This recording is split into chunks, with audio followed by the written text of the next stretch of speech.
Muito bem. Então, vamos então começar este encontro.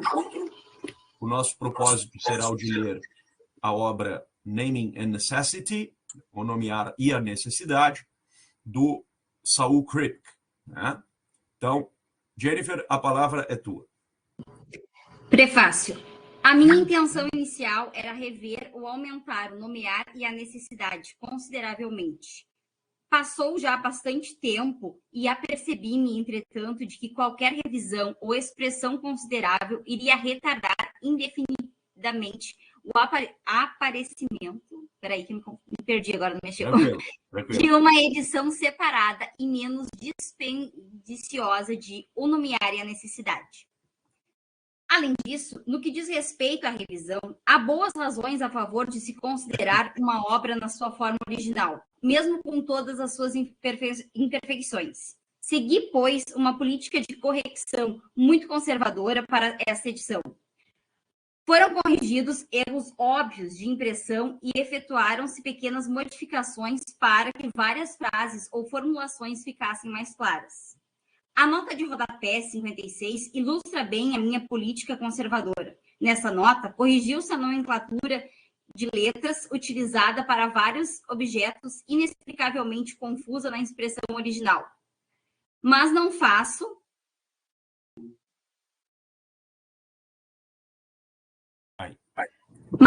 qualquer menção ao fato de o argumento da nota me parecer agora ter problemas de que não tinha noção quando a escrevi, e que pelo menos requerem uma discussão mais aprofundada. Posso continuar? Claro, por favor. As mesmas considerações levam-me a desistir de qualquer tentativa séria de usar esse prefácio para ampliar o meu argumento anterior, para colmatar lacunas, para responder a críticas sérias ou para enfrentar dificuldades. Tirando uma tal ampliação no prefácio, há, obviamente, passagens na monografia, além da nota 56, que poderia modificar. Continuo a defender as teses principais dessa obra, e a pressão de fazer uma revisão ampla não é grande. Contudo, usarei esse prefácio para descrever sucintamente o contexto e a...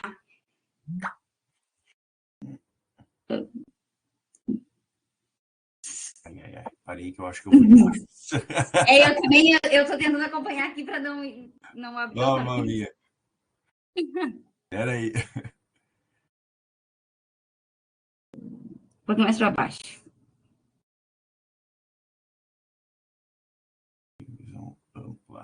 Ok. Tá. Contudo, usarei esse prefácio para descrever sucintamente o contexto e a genese das ideias condutoras... É o português de Portugal.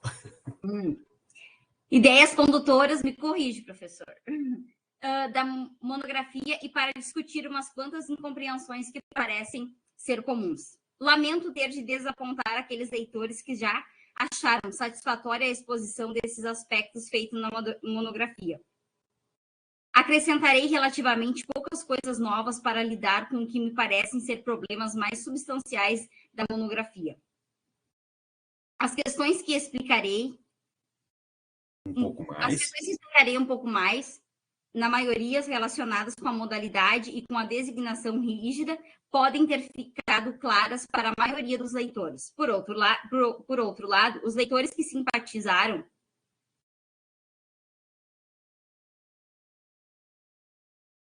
com alguma das objeções aqui mencionadas podem muito bem ter razão ao desejarem um tratamento mais aprofundado. Temo que, na maioria dos casos, para convencer muitos dos leitores que se sentiram inclinados a acreditar nas objeções, o espaço permitido no prefácio para o tratamento das questões em disputa seja simplesmente demasiado curto. Em certa medida, um tratamento rápido das objeções pode fazer mais mal do que bem. Uma vez que o leitor estava confuso, pode pensar que, se isto é tudo o que se pode oferecer como resposta, então a objeção original deveria ter fundamento. Ainda assim, julguei que deveria registrar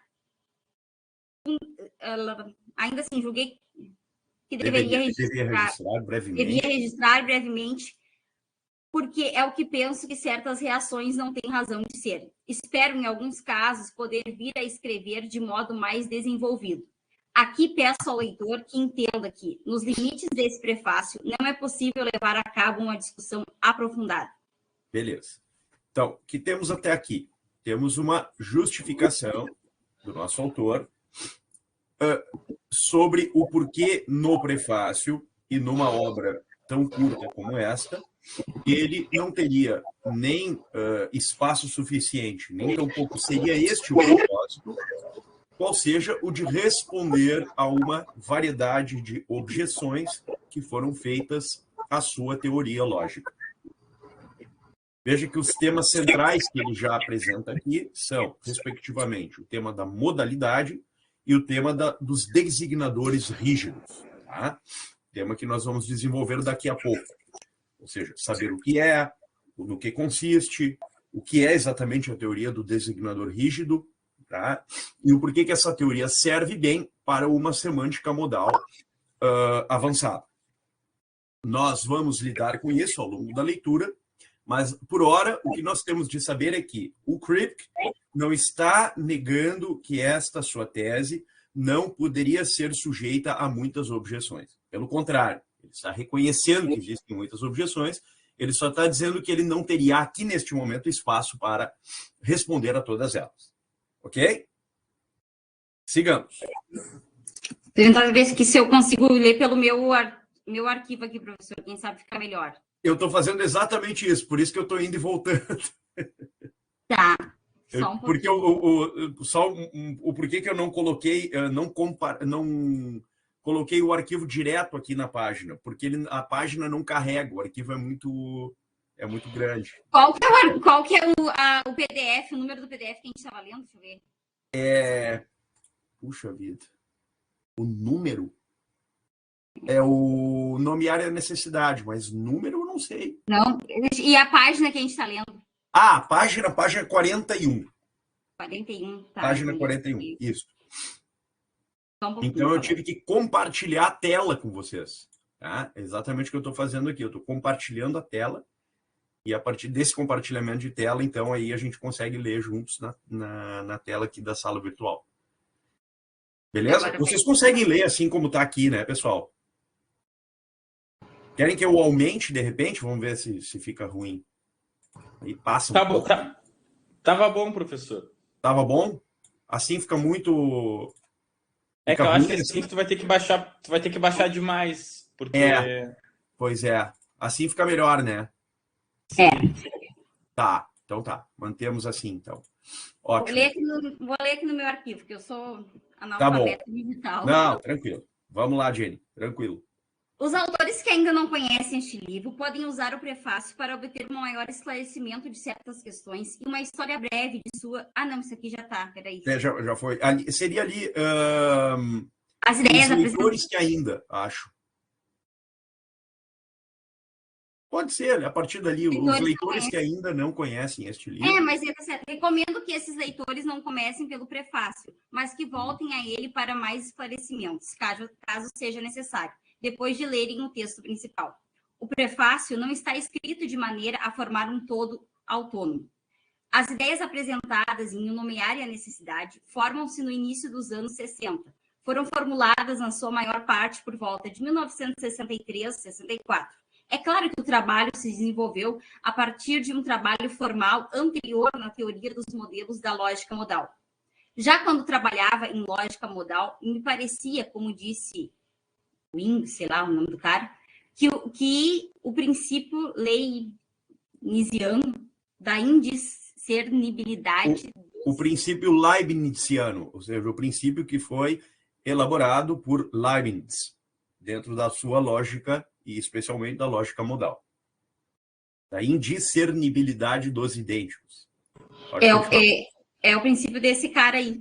Isso? Leibniz, tá. Exatamente. Era tão evidente como a lei da contradição. Sempre me pareceu... Vamos ler a nota de rodapé 4 para ver o que quer dizer isso. Tá? Diz ali, o princípio segundo o qual os idênticos têm todas as propriedades em comum. Tá? Então, x, y. X é igual a y e função de x, de modo que se função de x, então função de y. Tá? Ou seja, o que nós temos aqui? Nós temos uma relação de identidade entre duas variáveis. Tá? Veja que existe um outro tema na lógica, que é a identidade dos indiscerníveis. Mas isso é outro problema. Se a gente entrar aí, nós vamos pirar. Então, vamos ficar apenas com isso, com a indiscernibilidade dos idênticos, que é manifesta nesta fórmula, ok? É uma teoria que foi elaborada pelo Leibniz, que diz que todas as propriedades que estão em um estão necessariamente em outro. Beleza? Isso parece evidente. É isso que ele está dizendo aqui. Ele tomou isso como algo evidente, assim como também a lei de não contradição. Ok? Muito bem. Vamos então. Sempre me pareceu bizarro que alguns filósofos pudessem ter duvidado dele. O estudo da teoria dos modelos da lógica modal, a semântica dos mundos possíveis, só poderia confirmar essa convicção. Os alegados contra-exemplos envolvendo propriedades modais acabavam sempre por assentar em alguma confusão. Os contextos envolvidos expressavam propriedades genuínas. Havia confusão de âmbitos ou confundia-se a coincidência entre conceitos individuais com a identidade entre indivíduos. A teoria dos modelos tornou isso completamente claro, embora já devesse ter sido suficientemente claro ao nível intuitivo, deixando de lado considerações rebuscadas que derivam do fato de X não existir necessariamente. Era claro, a partir de X... É necessário que X seja igual a X. Então, só para a gente fixar isso, né? Que é muito importante. Tá? Veja, uma coisa são conceitos individuais, outra coisa são os próprios indivíduos. Tá? Uma coisa é o objeto que existe, outra coisa é o conceito correspondente a ele. Ok? Muito bem. Nós temos uma tendência, desde a filosofia clássica antiga, de tomar o conceito e o objeto por relação de identidade. Essa é uma tendência na filosofia ocidental como todo. Tá? Claro, salvo algumas exceções, mas via de regra é isso que predominou durante milênios de pensamento filosófico no Ocidente. Ok? A questão é, isto é exatamente assim quando nós lidamos com este mesmo desafio no âmbito da lógica modal, nós podemos afirmar isto com um valor certo e verdadeiro ou não? Esta é a questão que se coloca. Tá? Ou seja, no fundo, ele está contextualizando um debate no qual conceitos e indivíduos são colocados dentro de uma premissa ceticista quanto a esta correlação necessária entre ambos. Ok? Ou seja, nós temos certas considerações lógico-modais. Por exemplo, quando nós identificamos relações de necessidade ou um operador modal alético de necessidade para lidar com idênticos, como é o caso aqui, por exemplo, né? Para todo x é necessário que x seja igual a x. Né? Ou o caso que ele traz aqui da lei de Leibniz, de que a identidade é uma relação interna. Né? Por que é uma relação interna? Porque na relação de identidade entre x e y, todas as propriedades de x são exatamente as mesmas propriedades de y e vice-versa.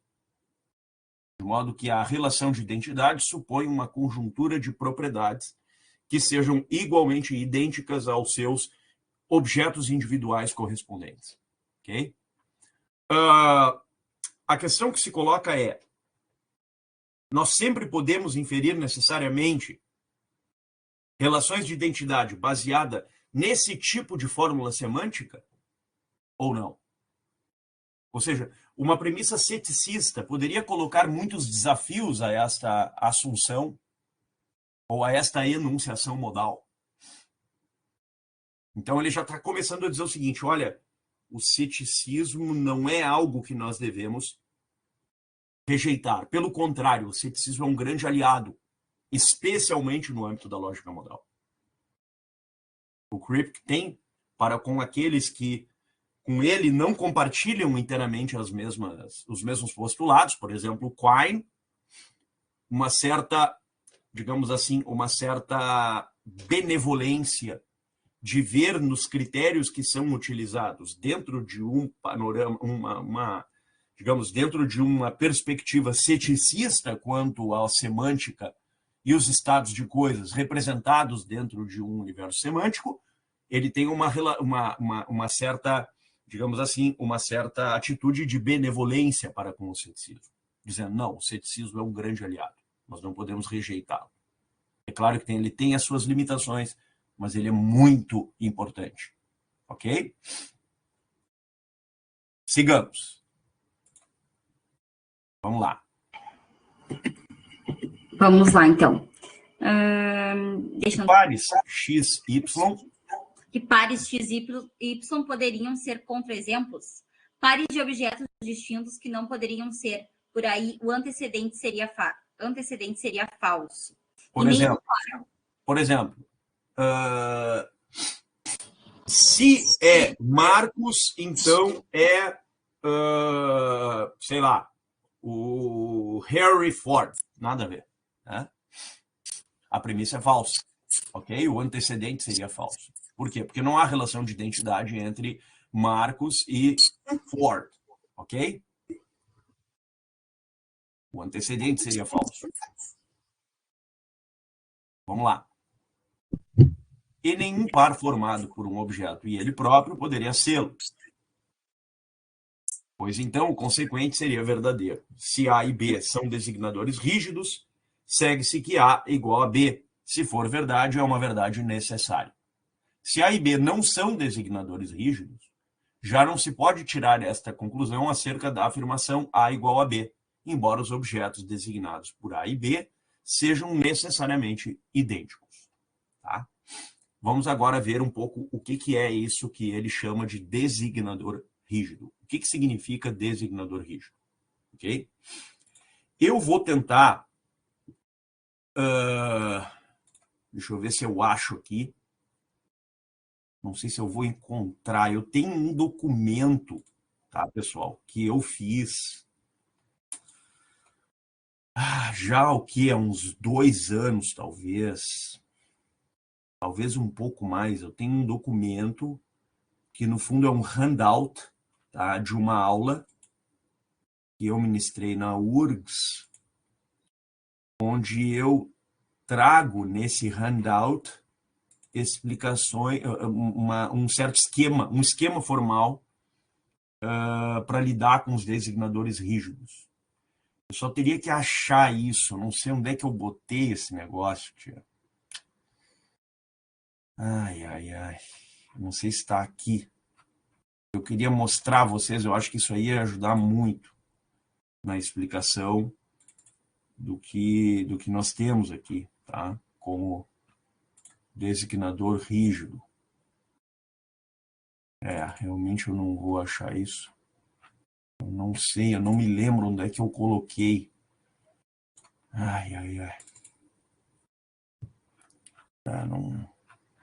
Não vou achar. Talvez aqui. Última tentativa.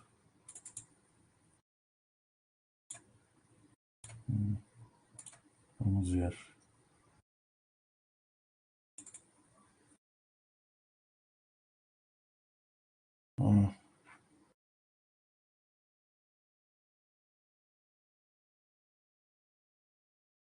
Aqui, achei.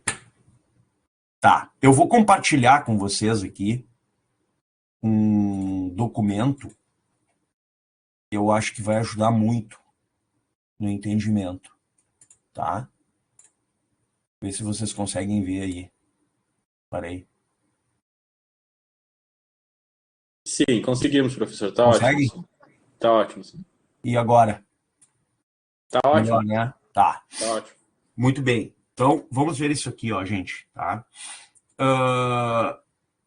Vejam isso aqui, ó. o que é um designador rígido para os propósitos da teoria do nosso autor e, em distinção ao designador rígido, o que eu vou chamar aqui de designação flácida. Isso aqui é um termo que eu cunhei. Ok? Vamos ver, então. Designação rígida. Na lógica modal, o designador rígido supõe que a escolha de um objeto será sempre a mesma em todos os mundos possíveis. Tá? Esqueçam o resto é aula de lógica deôntica. Tá? Mas para nós aqui, o que interessa entender? Que o designador rígido supõe que em todos os mundos possíveis, tá, o objeto será sempre o mesmo e será expresso sempre com a mesma variável. Isso pode parecer uma coisa óbvia, mas não é nada óbvio do ponto de vista da semântica modal contemporânea. Tá? Então, o designador rígido desponta aqui como uma espécie de condicionante externo para cada mundo possível. Tá? Ou seja, no designador rígido, né, vou parar o compartilhamento aqui, no designador rígido, então, o que nós temos? Né? Nós temos uma relação de identidade entre o objeto no mundo possível A e o objeto no mundo possível B. Ok? Ambos têm relação de identidade, apesar de estarem em mundos possíveis diversos. Então, se A e B são designadores rígidos, segue-se que A igual a B, se for verdade, é uma verdade necessária. Por quê? Porque em todos os mundos possíveis em que A e B estejam, eles são o mesmo, idênticos. Se A e B não são designadores rígidos, já não se pode tirar essa conclusão acerca da afirmação A igual a B. Embora os objetos designados por A e B sejam necessariamente idênticos. Veja, o objeto pode ser o mesmo. Tá? Mas pode ser que o designador não seja rígido. Porque o designador terá, para que ele seja rígido, o designador terá de lidar sempre com uma afirmação de identidade na qual estes objetos sejam representados por variáveis e essas variáveis sejam sempre as mesmas. Do ponto de vista agora lógico. Tá? Agora sim nós podemos ver com mais nitidez o que ele quer chamar com designador rígido. Vamos na sequência. Ao falarmos de designadores rígidos... Pode continuar, Jenny, por favor. Posso continuar? Claro. Ao falarmos de designadores rígidos, estamos a falar de uma possibilidade que não há dúvida que existe numa linguagem modal formal. Logicamente, não estamos ainda comprometidos com nenhuma tese acerca do estatuto daquilo que vulgarmente chamamos nomes na linguagem natural. Temos de distinguir três teses diferentes. Então, vamos lá. Olha só isso aqui. Tá? Importante. A linguagem natural ou ordinária é uma linguagem suficiente para a formulação de designadores rígidos? Os nomes são suficientes para designadores rígidos? Não. Porque um nome pode designar coisas diversas, né? E diferentes nomes podem designar um mesmo objeto. Só que essa designação sempre será o quê? Convencional. Ok? Por exemplo, nomes que são empregados na língua portuguesa em Portugal têm um significado diferente dos mesmos nomes no Brasil e vice-versa. Ok? Muito bem. E se é, por exemplo, professor, deixa eu fazer uma pergunta. Claro, no caso, aqui no Brasil, a gente diz, sei lá, banco. Pode ser o banco de sentar, o banco de dinheiro. Seria isso? Não. Por exemplo, uma única palavra pode designar duas coisas muito diferentes. Nesse caso. Né? Ok? Posso seguir? Claro. Então, agora eu quero que vocês Prestem muito atenção nessas 3 teses diferentes, que serão importantes, eu diria fundamentais, para que a gente veja com maior nitidez a questão da designação rígida. Tá? Temos de distinguir 3 teses diferentes. Vamos lá. Primeiro. Que objetos idênticos são necessariamente idênticos. Tá. Segundo, que afirmações de identidade verdadeira entre designadores rígidos são necessárias. 2. A terceira, que afirmações de identidade entre aquilo que chamamos nome na linguagem real são necessárias. 3. Então, o que nós estamos falando aqui? Identidade, objetos, necessidade. Ok? Identidade, necessidade e objetos. Isso é o que nós precisamos ter presente agora. E que há relações entre esses objetos que são pautadas por noções de identidade e noções modais aliás, noções de identidade e noções modais de necessidade. Ok? Muito bem. 1 e 2 são tese evidentes de lógica filosófica, independentes da linguagem natural. Estão relacionadas entre si, embora um seja acerca dos objetos e 2 seja metalinguística. Por que elas são evidentes? Porque são decorrências enunciativas formais dos princípios primeiros chamados de princípios, digamos, indemonstráveis ou evidentes por si mesmos. A lei de contradição, a lei de identidade, a lei do terceiro excluído. Ok? A Gil tem uma pergunta, por favor. Pode falar aí. Boa tarde, professor. Eu tenho uma dúvida que eu tô com. Geralmente eu escrevo no chat, mas eu tô com dificuldade de formular por escrito a minha dúvida. Tranquilo. No caso dos designadores rígidos, você disse que há uma identidade do objeto que de alguma forma se replica em todos os mundos possíveis. Tá. A minha dúvida é: isso implica na necessidade de uma base descritiva para esses mundos, ou o objeto vai existir, ele pode existir em mundos que a base própria dele não estão descritas, como uma álgebra, uma metafísica, um espaço de Gibbs. Ótimo. Isso quando falamos em designadores rígidos, isso implica conhecer ou, ser possível, estabelecer a base de existência de cada um desses mundos, ou a gente está falando só do objeto? Muito boa, espetacular a pergunta, tá? É ótima a pergunta, muito boa mesmo. Nós vamos aprofundar isso depois, mas eu já vou antecipar, tá? No sistema modal CAD Kripke, o Kripke resolve esta aporia, ou seja, se a descrição de um mundo possível e a descrição do objeto neste mundo possível, e se a descrição das propriedades desse objeto devem coincidir com mesmas regras e axiomas que levam à descrição desse mesmo mundo possível, e se a descrição desse mundo possível é comparável à descrição de um outro mundo possível com as mesmas condições ou não. Tá? O Kripke levanta critérios para discernir dentro de um sistema modal condições por razão suficiente para lidar com objetos que, por assim dizer, demandem uma descrição para além da sua existência. Que é o que ele chama de relações de acessibilidade e transitividade no sistema. Tá?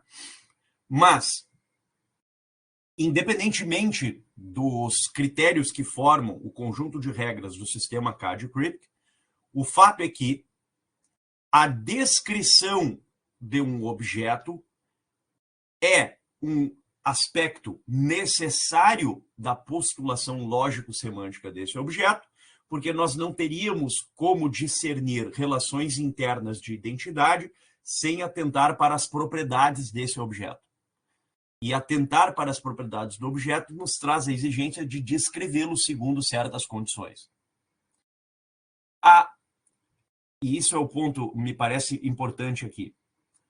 A relação de identidade baseada neste aspecto isto é, no aspecto de que as propriedades que compõem o objeto são elementos fundamentais para a sua descrição, nos traz um argumento adicional, que é o fato de que eu só poderei ter um designador rígido para objetos que têm relação de identidade em razão da igualdade e da identidade necessária entre suas propriedades, se eu for capaz de observar a existência desse objeto em mundos semânticos distintos e alternativos possíveis, que, embora distintos entre si, não são capazes de alterar a condição de existência desse objeto e de suas propriedades. Logo, eu preciso de uma descrição deste objeto, sem o que eu não serei capaz de designá-lo rigidamente dentro de um sistema lógico.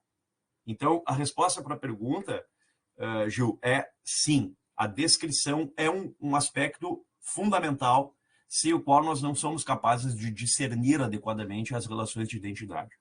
Tá? Não sei se ficou claro isso. É só uma dúvida. Você me esclareceu uma parte. Tá? A descrição do objeto, no caso dos designadores rígidos, ainda resguarda a possibilidade de mundos em que ele é possível existir, mas que não são possíveis serem descritos ainda devido à sua simplicidade, porque eu imagino que quanto mais simples, seja mais difícil de descrever. Sim, mas isto se dá por relação de transição. Nunca por uma relação de identificação, digamos assim, antecedente da condição desse objeto a despeito do mundo onde ele possa estar. Em outras palavras, assim, há uma preservação no sistema Cadio-Kripke de que um objeto possa existir em um mundo possível, ok? E que ele possa existir a despeito digamos, da inexistência de uma descrição desse objeto. Mas isso se dá por relação de transição e relação de acessibilidade. Nunca por uma relação de identidade, porque a relação de identidade supõe já a descrição. Compreendido. Okay. Obrigada. Valeu. Professor? Por favor. Uma pergunta bem mais simplinha aí do que a da colega, que dá para ver que está bem ali à frente, né? Mas uma coisa um pouco mais concreta, digamos assim. Pelo que eu entendi do que o senhor está falando agora a respeito da descrição, a descrição vai trazer à tona alguma das propriedades do objeto, isso? Porque o objeto, que é idêntico em todos os mundos possíveis, ele vai ter as mesmas propriedades. Tá, certo. Aí, a minha questão é a seguinte, nem todas as propriedades de um objeto vão ser consideradas, digamos assim, essenciais a ele. Vou dar um exemplo aqui bem claro. Imagino eu, a menos que eu esteja errado, que a posição no espaço seja uma propriedade do objeto. Né? Agora, imagina uma situação. Eu e Marcos Boeira, um dia fomos a um café, por exemplo, e daí eu tinha uma caneta e eu deixei essa caneta na mesa. A partir daí, vejamos duas consequências possíveis. Numa consequência possível, eu lembrei de pegar minha caneta, colocar no meu bolso e ir para casa. A caneta foi comigo para casa. Noutra situação, eu esqueci a caneta, o senhor viu e falou, putz, ele esqueceu, e levou para sua casa. Agora, então, nós temos um mesmo objeto que, em cada um dos mundos possíveis, está numa posição do espaço diferente. Numa está na minha casa, noutra está na sua. A questão é, isso é o mesmo objeto ou por eles terem a propriedade lugar no espaço diferente, não é mais? Ou seja, a propriedade localização espacial, ela diz respeito à identidade do objeto ou ela fica de fora? E se ela ficar de fora, então tem um conjunto de propriedades que são deixadas de fora e que são consideradas inessenciais ao objeto. Com certeza. Enfim, essa é a pergunta. Ótima pergunta também. Por que o Kripke tem que fazer uma espécie de retorno aos clássicos? Para lidar justamente com este limite. E aí nós temos que voltar ao velho e bom Aristóteles. Existem propriedades que são essenciais e propriedades que são acidentais. Os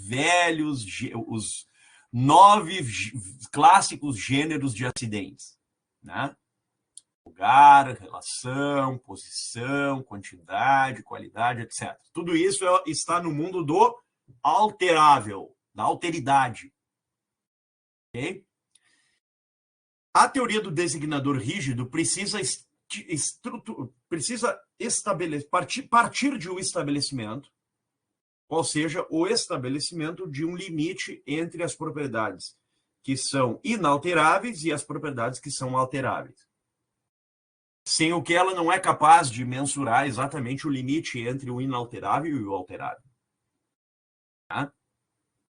Agora, veja, de novo, esse retorno aos clássicos, especialmente ao Aristóteles, que talvez no Kripke não seja tão consciente, né, como parece ser, mas isso é uma outra discussão, implica necessariamente um retorno à metafísica.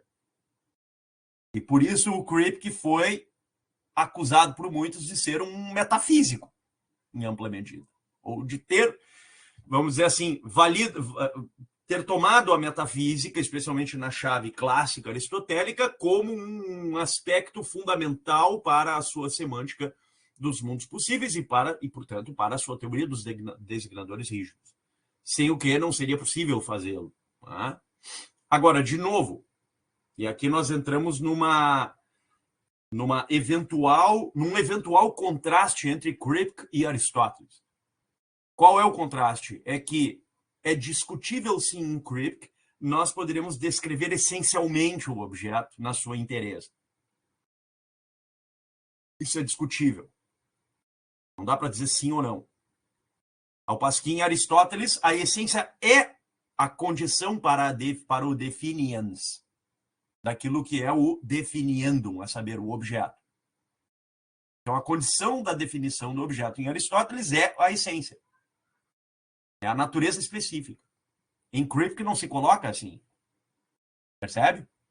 De modo que o designador rígido, além de ser uma propriedade linguística e também um critério lógico-semântico, poderia lançar enormes desafios se nós o tomássemos como, digamos, um critério de matriz epistêmica a partir do qual nós conseguimos discernir aquilo que só é discernível na linguagem e não na existência mesmo das coisas. Agora, isso planteia desafios muito maiores do que talvez o próprio Kripke queira desafiar, queira, enfim, perscrutar de algum modo. Tranquilo? Muito bem. Então, sigamos, Liga. Sigamos. Estão relacionados entre si, embora um seja acerca dos objetos e dois seja da metalinguística. Segue-se de grosso modo de um usando a substituição de designadores rígidos por quantificadores universais. Digo grosso modo porque há questões delicadas acerca da rigidez que são aqui relevantes. Veja-se a nota 21 nas páginas 64 e 65. Chegaremos lá. Uhum. A dedução análoga para designadores não rígidos é falaciosa. Tudo que... O senhor ia falar? Não, pode falar. Pode seguir. Tudo que estritamente se segue da segunda tese acerca dos chamados nomes da linguagem natural é que ou não são rígidos ou as identidades verdadeiras entre eles são necessárias. A ideia intuitiva de que temos de nomear surge que os nomes são rígidos, mas acho que certa altura supus vagamente influenciando pelos pressupostos dominantes, que uma vez que obviamente existem identidades contingentes entre os chamados nomes vulgares, estes nomes vulgares não podem ser rígidos. Posso continuar? Pode continuar. Contudo, era já claro, a partir da primeira, sem nenhum estudo da linguagem natural, que a suposição comum a discussões filosóficas do materialismo dessa altura, de que os objetos podem ser contingentes idênticos, é falsa. A identidade seria uma relação interna, mesmo que a linguagem natural não contivesse nenhum designador rígido. A referência equivocada a objetos contingentemente idênticos servia ilegitimamente de muleta filosófica. Permitia que os filósofos pensassem em certos designadores, simultaneamente, como se fossem não rígidos, ocorrendo por isso em identidade contingentes, e como se fossem rígidos, escamoteando-se o conflito ao se pensar nos objetos correspondentes como contingentemente idênticos.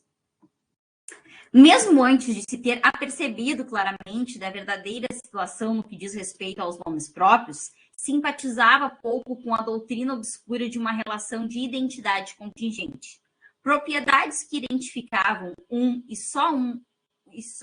só objeto podem coincidir contingentemente, mas os objetos não podem ser contingentemente idênticos. Então, vamos parar aqui. Temos 3 pontos importantes aqui, tá? Primeiro é a dicotomia necessidade-contingência. Tá? 2, a possibilidade ou não de um uso simultâneo de designadores rígidos para diferentes objetos. 3, se há ou não identidade contingente entre os objetos. E se 4, a contingência pode ser um operador modal que sustente relações de identidade. Okay? São 4 desafios que se planteiam. O Kripke parece estar convencido, né, de que objetos não podem ser contingentemente idênticos. Por quê? Porque isso suporia que, do ponto de vista interno de suas propriedades, nós poderíamos ter propriedades que não fossem idênticas entre si e, portanto, todo o caminho da identidade estaria com os dias contados. Usando aqui uma forma de linguagem, ok? Nós vamos, na medida em que a leitura vai correndo, né, aprofundando um pouco mais essa questão e vamos certamente nos dar conta de que, no fundo, o projeto do Kripke é o sonho de todo lógico que lida com lógica modal. Ou seja, um sistema lógico modal suficientemente rígido, fechado, né, enclausurado em regras formais e axiomas bastante formais, bastante exigentes, né, que façam com que todos os raciocínios, os argumentos derivativos dentro desses sistemas e dentro desse sistema e os cálculos predicativos correspondentes sejam bastante consistentes, né? É um sistema, por assim dizer, consistente de lógica modal, que tem uma base filosófica muito sofisticada, né? Que é esse aqui que o nosso autor está propondo. Ok? Bom, deixa eu parar a gravação aqui.